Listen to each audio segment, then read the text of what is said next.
Hey, also some team. This is Cooking with Jim. We're in my kitchen. Jada's my daughter filming. I got 2 dogs in the ground barking and going nuts. So you got some background noise.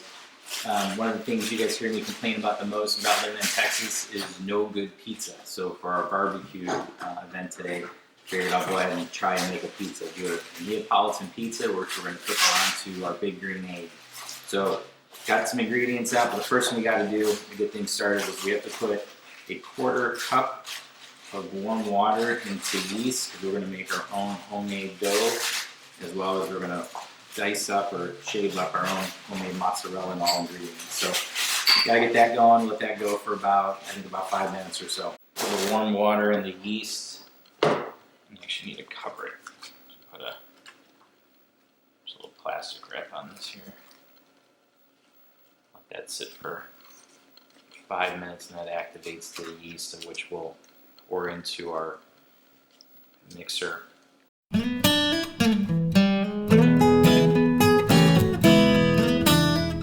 Alright, first thing we're going to do is make our dough. I already tried to prep everything, so I have 3 1/4 cups of just all-purpose flour, unbleached all-purpose flour, that is. And then you put in a teaspoon and a half of salt. You got a mixer with a hook for the dough. We'll see why that is later. Put that on low just to mix the salt into there, into the flour. Add our yeast.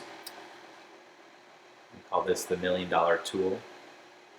Jada's smiling because I worked in a restaurant, and this was called $1 million tool because it saves the company millions of dollars, because you scrape up every last drop. Nothing goes to waste. And this is kind of tricky to pour it inside with the arm, but we're gonna. Next ingredient is you add in water. Pizza, it's really easy, not really difficult ingredients. So I don't understand why people in Texas can't cook pizza. And then we'll do 3 tablespoons of olive oil.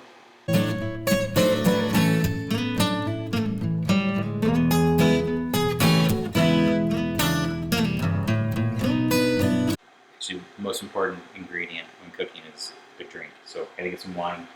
Got that for dinner as well as for cooking. So just checking on this. You'll notice inside there it's a little gooey. I'll stop it and you can take a look. See, it's really gooey and sticking. It's not supposed to, you don't want it to do that. So when that happens, I add in more flour. Go for about 5 minutes, and like I said, add as much flour as you need to keep it from being too sticky. Give it a test here. Unlock this. So this kind of sticky, as in not like sticking to your fingers. It should come right off the hook like that. So that's actually pretty good. So what you do is you kind of just make it into a ball. So make it into a ball. Sous chefs on the ground there. And you cover it. You can just leave it out. Sometimes it says put in a cool place or something, but I find this works just fine. Take a look at the size of that ball, and then we'll let that sit for an hour. We're prepping for our own homemade sauce. My knife skills, not that impressive. I actually almost took my thumb off cutting potatoes, so hopefully that doesn't happen.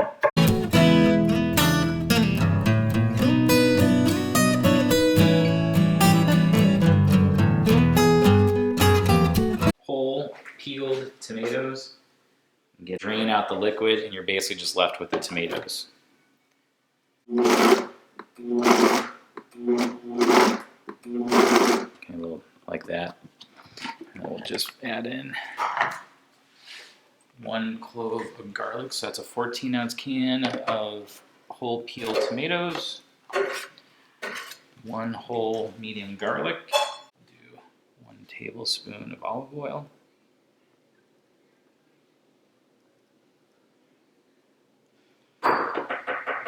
Get unsalted, so it's not too salty, so you can make it as salty as you want. I don't like a lot. Don't want it too salty. Crack some pepper in there. Rose quite a bit. Surface has to be clean. Then you put flour down. So let's see how sticky it is. It's pretty sticky, but you want the flour will collect some of that up, which is fine. You can kind of just leave that. We got enough dough here. Got a kind of a dough cutter, I guess, but cut it in half. We'll do about half. I'll save that one for later. And just kind of spread this out. And just to get the stickiness out, flip it over, stretch it out. Okay, misnomer number one about people from Chicago. No, we don't love and only eat deep dish pizza. We prefer good pizza. Pinch the ends here. I guess it doesn't have to be perfectly round, but it's a good sized pizza. Worked in a pizza place, what we would do is we would use cornmeal, and you put cornmeal onto the pizza peel. But I've actually busted my tooth on it, cornmeal. Move it to the parchment paper. So, two things. You can make this actually in your oven, which you'll see from your data. Highest heat it gets to is 550 degrees, which it does, it's fine. The reason why I went high heat, okay, I get my feet. High heat is you want the dough to rise quickly without burning. So a higher heat gets it to rise really quick. Take the sauce in the middle.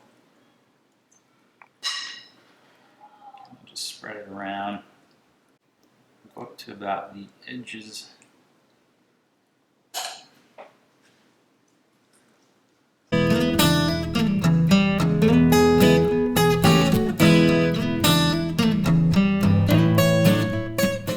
Roma tomatoes. We already cut these up. Do you want to cover the whole pizza or just leave some spaces? Just cover the whole.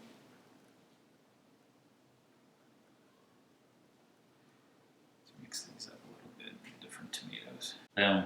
So that's a kind of Neapolitan. And then we'll sprinkle some salt.